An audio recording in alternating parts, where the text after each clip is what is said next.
guys, welcome back my YouTube channel. So guys, pinivida bang tum karbing long pen YouTuber kachung thang nai mate tum kachung hon nai langli GENU VLOGS alang li tum chithanda mona lasika to weta me lawang so video long tum subscribe kam to subscribe not like not la pen comment don tum de hot lasilang ta fan start ik tha kang hon pen lalo tong te video le start na don tum de hot new sir mate langli karbing long pen archiki me nai mate actress alang tum bahani namalam video shooting bom lasi kado vita me labang so video long tum chonghong inding on tum lasi kado vita klang nap tang polasi dara pin lok labang so ake hai ong jinu mate la non new pen actress ade ki menai mate shooting thek na lang litum non video shooting bom don tum lalo lasi adhek pu adhek tum mange la labang so actress afan mate ong jinu mate la bahani yang bong tum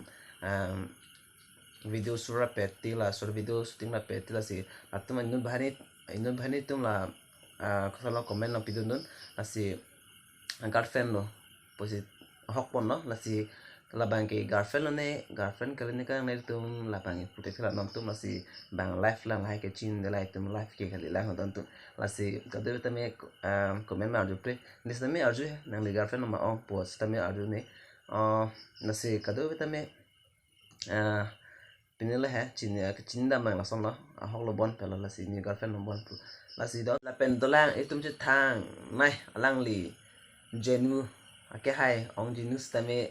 part 2 lo don tum ong GENU mate GENU vlogs tame part 2 klang don tum la la si non ma long social media che thang pe don tum la bang so GENU part 2 la bhain de la si chinglet pe don to de kale ma tum chin ke de chinglet pick an la pen ke araje pono la pen to start samne chinglet pick an la bang so amne stame di GENU pen chinglet lo alam bang ke ong GENU pen di chinglet pick x mane chuta ding o ma de dia masila son angmu mate kang next style mate araje ang om stame di chinglet pick an to ter di ti don to na chinglet pick an la si GENU part 2 do da kan don to la sabai te nang tum video lang nan ten subscribe script na em pu don to la se lang chom thate tong tan te lang tha so don to araje chinglet tandi la ong GENU pen ha chinglet tandi chinglet pick an don tum ek ang mum du stame chinglet an don tum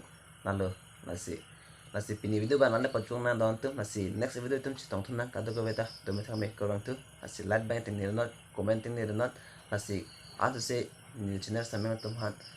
subscribe po bosin chi thelo tadang te pini video la pachung na do me thang me ko rang tu bye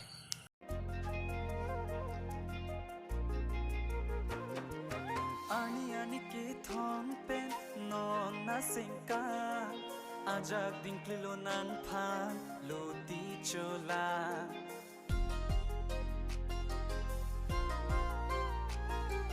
vanji mene punang ni seng che pan sa ni mi thang a phan si ka che cho bai na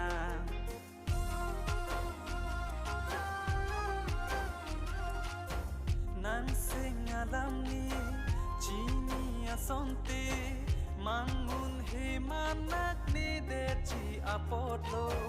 thanda ka sonte kang hon